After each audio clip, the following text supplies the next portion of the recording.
Stiff right hand.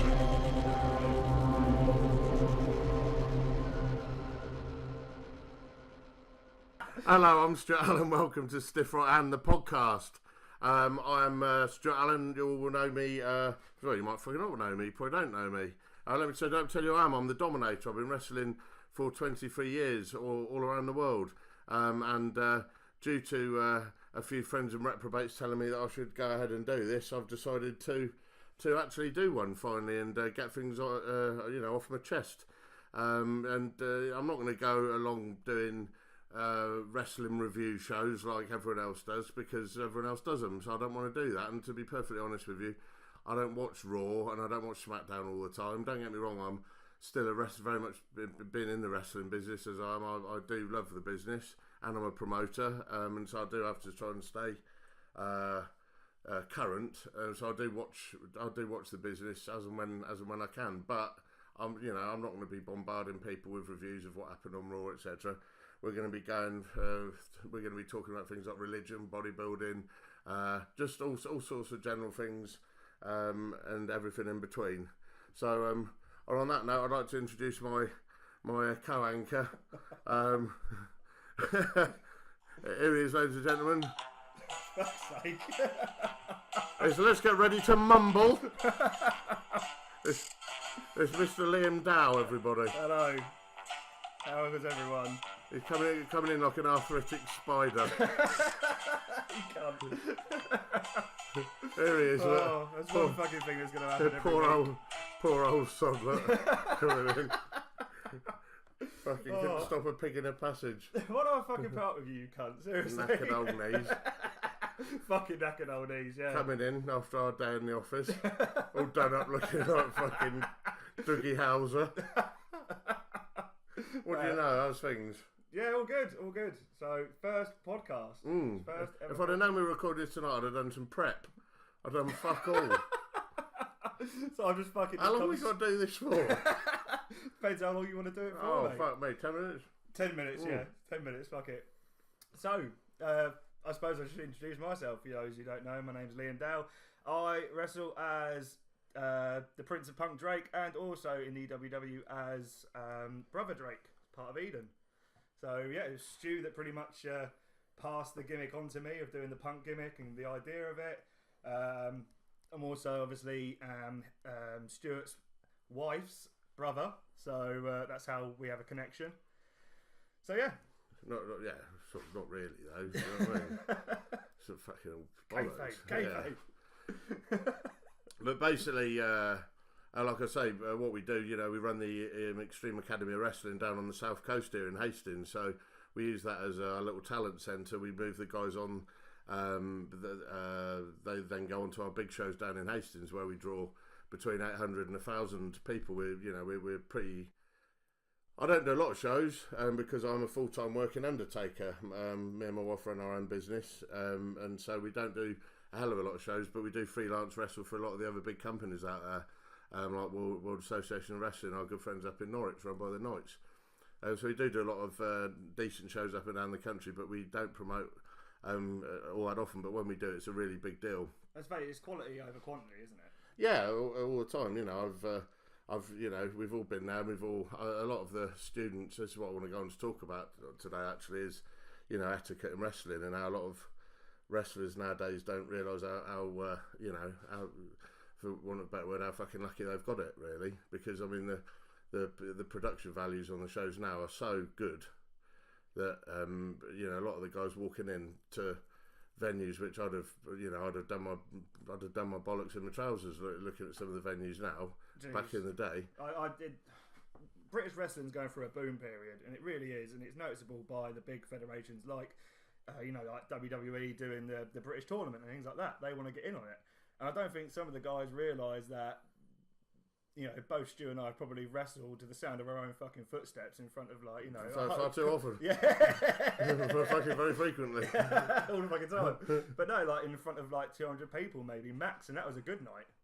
Yeah, a lot of people don't realise. I mean, I've got a lot of friends on the independent scene in Florida, and we're talking like really good workers and a lot of ex-WWE guys and TNA guys, and they're doing shows on a weekly basis in front of 200-300 houses and thinking that's a good night. And whereas over here now we're doing over 1,000 on, War are doing massive shows, huge houses. The guys up in Scotland, ICW, huge houses, production values through the roof, and better talent than you see on TV. If I'm perfectly honest, and that, everyone's doing great fucking business.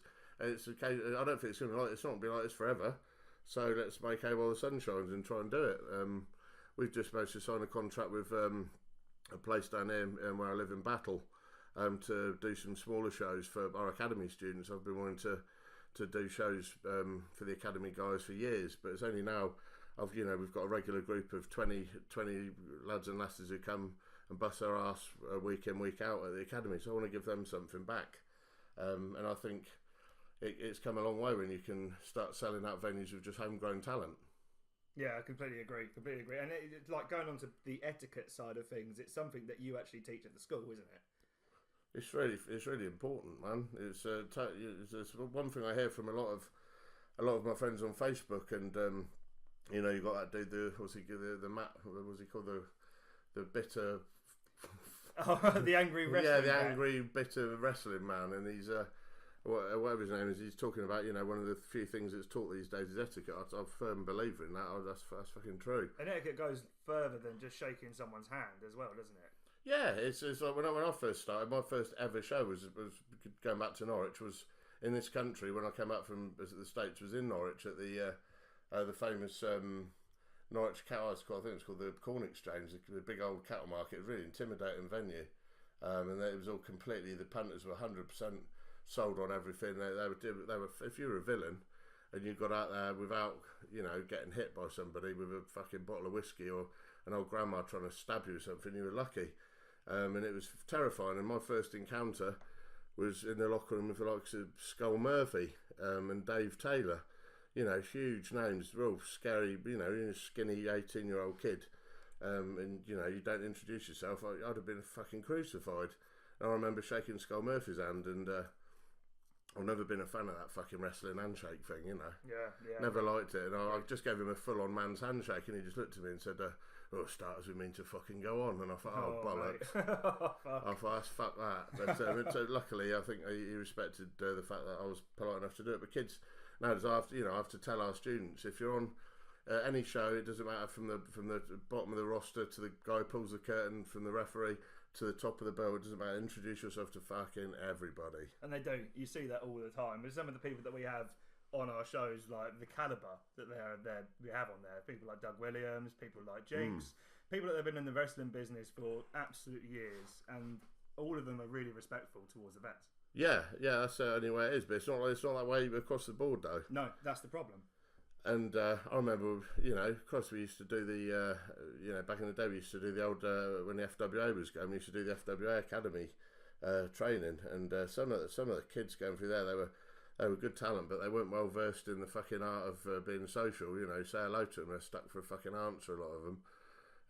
They were just learning the wrestling. But it's not about that now. It's changed so much. Yeah. And like you say, it's more than just that handshake, isn't it? At the beginning of meeting someone, it's how you how you kind of pretty much present yourself to the boys in the back when you're behind there as well. The respect that you give them and the way you present yourself. Yeah, absolutely. It's really, really fucking important. So I wanted to get onto that this week and talk about that, and talk about the women's scene as well. The women's scene that we've got going on. To me, so it's not going to be about wrestling. It's all fucking. It's all going to be about wrestling this week. But yeah, I want to talk about the women's scene as well. We've got a lot of good and a lot of the stuff that we've got coming up. So obviously, staying on the similar topic of etiquette, I'm interested to hear more stories that you've got, Stu. Like of even times. I know you said about Skull Murphy when you were obviously like a newbie, when you were still green. You got any kind of interesting topics of discussion, like when you were a vet and you've seen etiquette like kind of wrong or wrongly done in the business? Yeah, loads. I remember when I brought Nova across from when he was big in ECW, and a couple of my lads were fucking, just sitting in the corner, and he was, he went over and and had to introduce himself to them, and I fucking went mental.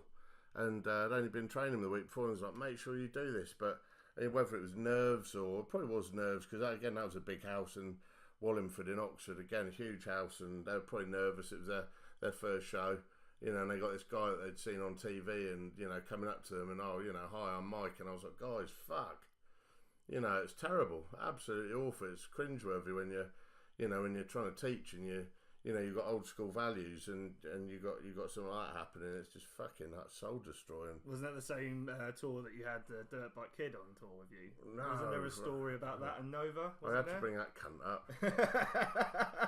I want you to start getting angry. That's what it is. I'm always fucking angry. fucking livid. Fucking furious. I never did nothing with Dirt. No, Dirt Bike Kid was on the FWA tours. I'd never fucking booked that prick. Absolutely, he was another one. He was another geezer who used to think it was he was at the reverse situation. He should have come and said hello to me, and he never fucking did. And I remember me and Flatliner fucking absolutely terrorised that poor cunt. It was one of the last shows I did for FWA. I recovered the changing rooms in a Pui in Pui Andrex, and left some nasty presents there. But I remember we locked ourselves in the room with Dirt Bike Kid and one of his cronies and fucking terrorised the poor cunts, because they were just walking around backstage like they were fucking, their shit didn't stink, and he was nothing, that motherfucker. He flew himself over to ECW, and apparently they made him get changed in the fucking hallway. Fucking brilliant. So, and talking, there is a good etiquette story, isn't it? He was the one who famously didn't bow to the great Sasuke. He was, yeah. And ended up getting his ass handed to him. Rightfully fucking so. That was a fucking big old tour. That was when going to Japan fucking meant something. But yeah, that was so that's the story of when etiquette goes fucking wrong. Don't bow to the great Sasuke and you get your fucking head kicked off your shoulders. So going off from etiquette a bit, I suppose another thing to really talk about is kind of kayfabe killing in some ways with etiquette. We're doing it. We're doing it right now. But what's your view on of wrestlers, especially heel wrestlers as well, interacting with fans after shows? Because that is, to me, that's completely wrong for etiquette. Completely. Yeah, I agree with that. I mean, when we do our shows, obviously, we do the meet and greet thing, which I never fucking do because I'm too busy fucking weighing everyone in with their money. But amongst other things, and I don't want to be doing that. But yeah, it's a good way to make a bit of extra money for the boys and signing their merch, etc., etc. It's cool. But I think a lot of the problem is the internet. Everyone's too close to the wrestlers. I mean, I obviously I talk to a lot of fans and that online, and they know me as Stu. I'm not Dominator, and so yeah, it does kill it. There's no more.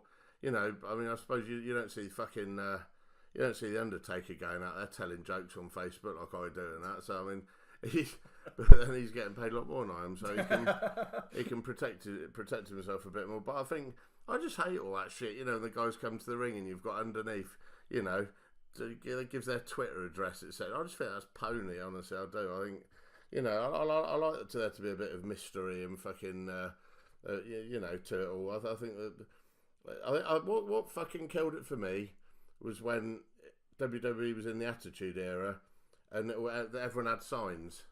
They used to open up Raw, didn't they? And there were signs everywhere. It was late 90s. Fucking signs everywhere. And that was when it became more about the fans than it was about the wrestlers. True. And now, the fans think they're as big a part of the show as the wrestlers. And I don't agree with that at all. And that gets shown in some of the British shows as well. Yeah, we've had some smarky fans come to our shows and try some chants and that, and it don't fucking work. Because we run a family show and it's smarks don't spend money and they don't make fucking much noise either unless they unless someone's going out there to kill himself, and I don't like that. I really don't. I think we're there to work them, not them to work us. Totally, yeah, totally. You've probably seen this viral video that's been going around as well. The whole thing about we're there to work them, they're not there to work us, and the whole thing about killing kayfabe as well. This indie wrestler in America going through the table off the ladder, I saw that the other day. Yeah, completely no souls. Yeah, what the fuck, and that's his gimmick. It's like, that is just. I don't want to sound like fucking dear old Jim Cornette or anything. I'm going to, but I totally agree with everything he says about it. Yeah. You know, guys wrestling blow up dolls and you know, wrestling Invisible Man, and that's all. That's great if you're at wrestling school, and you know you're wrestling a suplex dummy and you're teaching. You don't be doing that in front of people who are being paid. You know, everyone knows what they're watching with wrestling. There's so many podcasts out there now that tell so much about the industry and all the inside stuff. But you don't need to hold a fucking neon sign up and say, you know, what we're doing is fucking bent. Yeah. You don't need to do it. You don't sit there in the movie and watch James Bond and all of a sudden have fucking James Bond turn around and go, oh, by the way, this is all pony, isn't it? You know, you don't have it. You don't need it. And I think fans are so fucking well catered for now, almost too well catered for. There's too many people on the wrong side of the barriers. You know, enjoy it. Well, you don't need to be a fucking part of it. Just enjoy it for what it is. Yeah. I think that's what so many people who I know and respect and look up to are, you know, like, you know, they're losing a lot of heart and a lot of enthusiasm with the business because everyone wants to be a part of it now, and I don't always think that's a good thing. All right, guys, just going to have a little time out just to thank a couple of friends and sponsors who've helped get Stiff Right Hand off the ground. My man Dominic De Winter, who's put together a really nice Stiff Right Hand logo and is putting together some really cool merchandise for us at Extreme World Wrestling as well. Done a really fantastic job, so thank you ever so much for your support, man. Also, Graham Hughes. Some of you guys might have seen the Stiff Right Hand little video intro that we've done on YouTube. That was all Graham's work along with Dominic's graphic design. Really, really awesome. Fantastic. Thoroughly appreciate it, man. On to one of my main sponsors now. These guys, Definition Nutrition that defines you.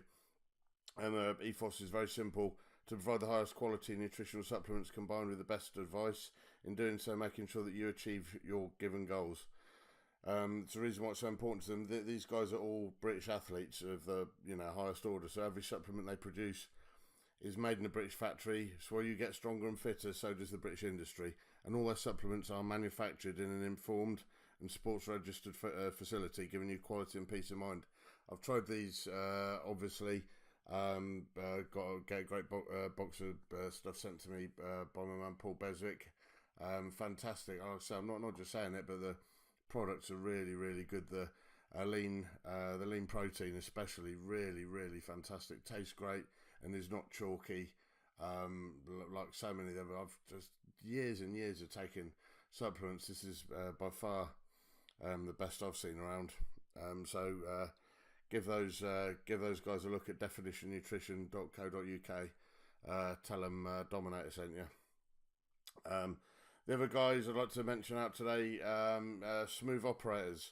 Their male grooming centre. Oh, yeah, I know, right? It's fucking funny. Guy with a fucking 10-foot long beard talking about male grooming. But basically, these guys are located in our local town here where I live in Battle.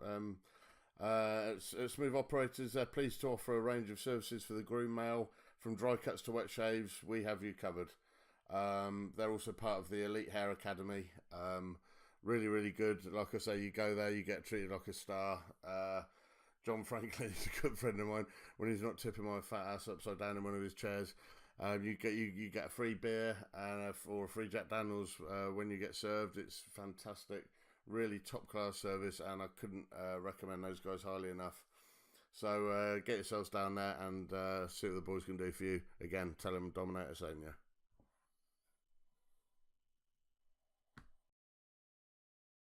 Going back to you said earlier as well about the smarts and things like that, I know there's another topic you want to talk about tonight, and that's women's wrestling. And yeah. The state of women's wrestling. Amazing. I'm going to get chewed up for this because the wife's not home yet. So she's like, I want to be on this show. I want to be on it. Oh, let me be on it. And I said, yeah, because she can talk for England anyway. And she's my wife Scarlett, who again you might not know. Phenomenal, one of the best female wrestlers in Europe. She's a phenomenal submission technical wrestler. I'm incredibly proud of her. I'm not just saying that blowing smoke up her ass because she's my wife. Obviously I'm biased, but she's done so well. I've watched it from when she came in, and she'd been to wrestling school, and it was an awful wrestling school, and she didn't know shit. She didn't, barely know how to put on an headlock properly, and she was just doing spots, and all she was good at was fucking jumping off shit and looking pretty. And I had to take her back to, I was teaching in this real gnarly fucking place called The Hive, which you remember. Oh wow, yeah. We'd often have like the fucking dungeon. Yeah, it was really, wasn't it? It was a fucking hard fucking floor. It was much like the place where I learned at Skull Crushers of Adrian Street. It was a hard old fucking floor. We were dodging buckets in the ring that were catching drops of water on a rainy day. It was fucking brutal. But I took her in there and I said, you've got to come to me when you're ready, because she thought she knew it all. And then eventually she was like, realised, look, I need to learn again from scratch. So we started from the ground up, and she's worked fucking well. And obviously with the, I have to thank Julia Knight, Soraya, who saw the talent in her and took her on to become the Bellatrix English champion, which she's been now for over 2 years. Bellatrix has been an incredible platform for Scarlett to show her stuff, and for all women's wrestlers. They've had the girls from Shimmer come over. They've obviously got incredible female pedigree with their daughter Paige. She's gone on to represent the country so well. Bellatrix is a phenomenal show. I actually prefer watching the women's show rather than the men's, because the girls have got that much more to prove. They fucking work harder, they hit harder, and it's not about the eye candy shit either. It's these girls are wrestlers. I pissed them off and say, have you got any female wrestlers on the show? They're wrestlers. The fact they're female don't matter. They're wrestlers. They're as good, if not better, than the men. And that's the thing as well. I know that you definitely wanted to discuss was the sheer fact that whereas Bellatrix is very, very much is women wrestling, but they're wrestling just as hard as the guys. There's still obviously, unfortunately, that misconception that women's wrestling is all about TNA and tits and ass. Yeah, I think so. I found out the other day that TNA, actually, that's what that stood for. Yeah. Yeah, I never knew that. So, I don't know what the fuck. It was actually tits and ass wrestling. Yeah. What the fuck is that about? No wonder it's shit. Drawing the crowds, it draws. But, the girls have had to work for, I've got some very good friends who we're going to have on here over the next few weeks. We're going to, Soraya, we're going to have Soraya on here. We're going to have one of my very good friends, Klondike Kate, who's one of the pioneers of British female wrestling. She's going to be coming on. We're going to be talking about this in depth. But again, the old school brigade have been to these Bellatrix shows and worked on them as agents and things like that. And they've been blown away by what they've seen. The talent pool in this country now is enormous, and really proud to be a part of it and to watch it grow. And like I said, the girls have had to put up with an awful lot of shit. You bear in mind, most of the promoters out there now are, sort of like Flatliner says, they're fucking, they're basement nerds living in their mum's basement, jerking off to brazzers. Do you know what I mean? Yeah. Most of them, and they think they think the female wrestlers on their show are their girlfriends. Oh man, yeah. Well, that's just fucking creepy. Fucking creepy. There's some guys out there putting on shows now, and they're just, they're not even putting their heart and soul into the promoting of the shows. They're drawing fuck all, and they're just bringing the girls over because it gives them a little buzz. But so the girls have had to work to fight all that misogyny that goes on in it. And back in the day, if you had a female wrestling show, you'd probably have a load of dirty old men in Max sitting there. But now you've got real wrestling fans there and real families paying money to see these girls do what they do, and I think it's fucking awesome. It's the way it should be in this day and age. I think the main place we've got to blame really for that kind of that pervy misconception of of women's wrestling has got to be the Attitude Era, because that's when it was really prevalent, and it really was. But that was a thing of its time. You go back and watch that stuff now; it's actually fucking cringeworthy. Yeah, it's horrendous. It really is. We're not like that anymore in this day and age. It's more about equality, and it fucking should be. Yeah, the one thing I'm most proud of, I think, is when we have our shows, and we had recently, Tom was in the main event with Doug Williams. No one questions the fact that it's a man versus a woman. No one's like, oh my God, a geezer just gone out there and launched a bird on her head. And it's not that. They go out there and all the fans see is two wrestlers going at it. Yeah. And there's no fucking sex moves, dick grabbing. None of that shit. I've seen, male versus women matches, and it all has to resort to comedy. Yeah. There's none of that. It's a competition. it's two genuinely good technical wrestlers going at it. And I think we've got past the stage now where it's man versus woman. I think there's, I know there's an awful lot of women out there that can give most men a run for their fucking money, and I think that's amazing. Yeah, totally. So obviously through the training that you've done with, Scarlett, Tanya, your own wife, you've also obviously got a lot more women through the doors. That's all the same person. Yeah, all the same person.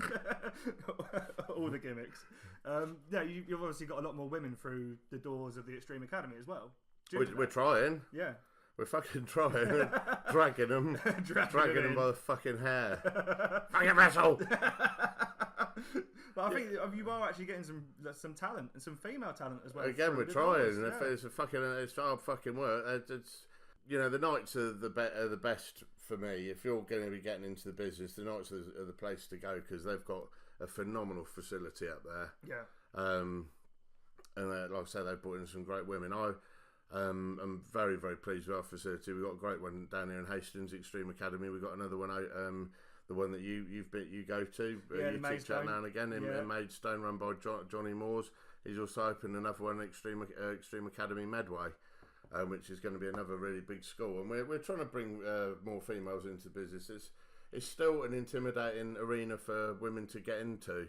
There's so many, wrestling's not so taboo now, and people aren't so afraid to say they're a wrestling fan anymore like they were back when I was getting into it. It was the sort of thing you'd talk about in hushed tones because everyone think you're a cunt.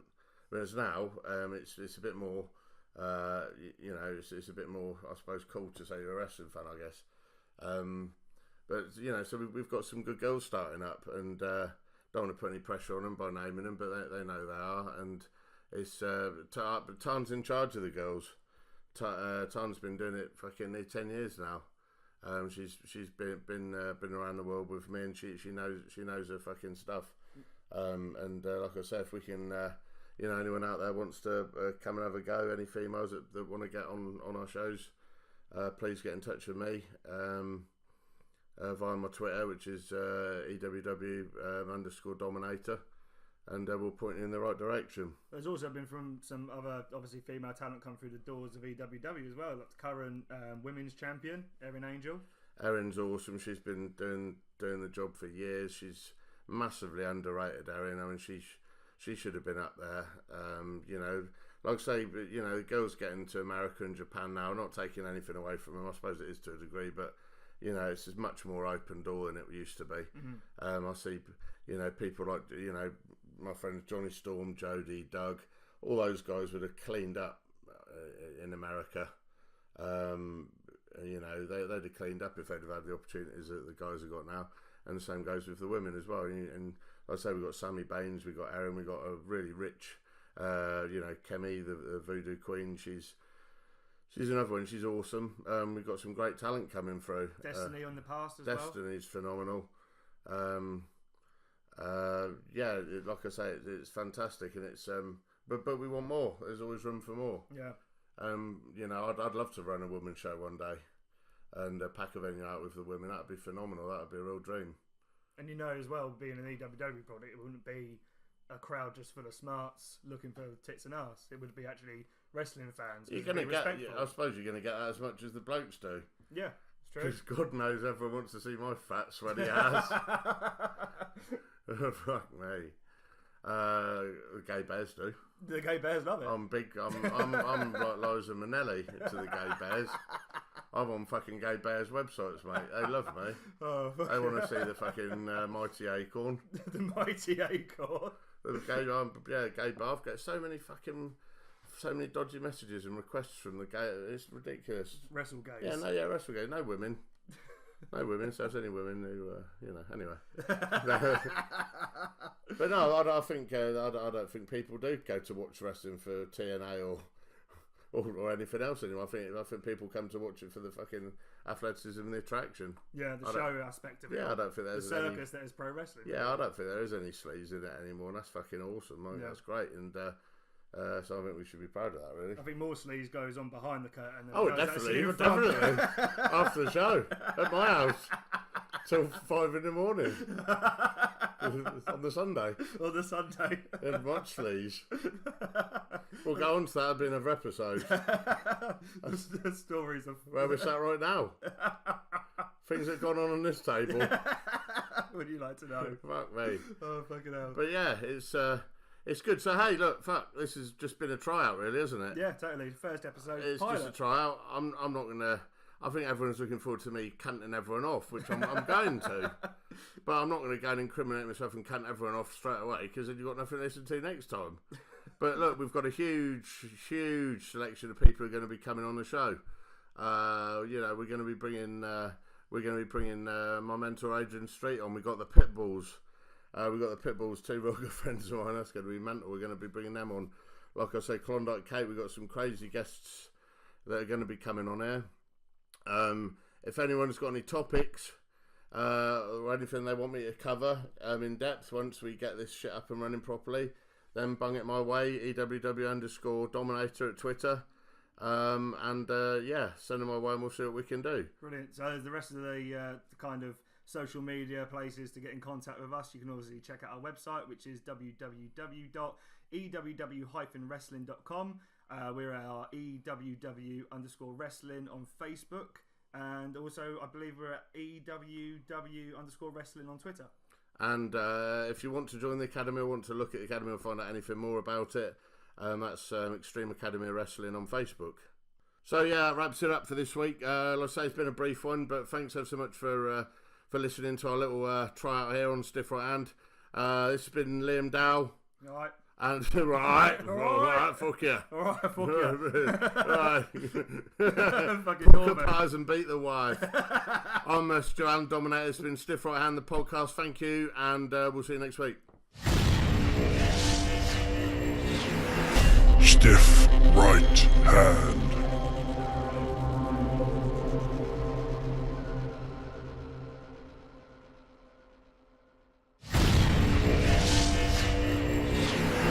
Stiff Right Hand.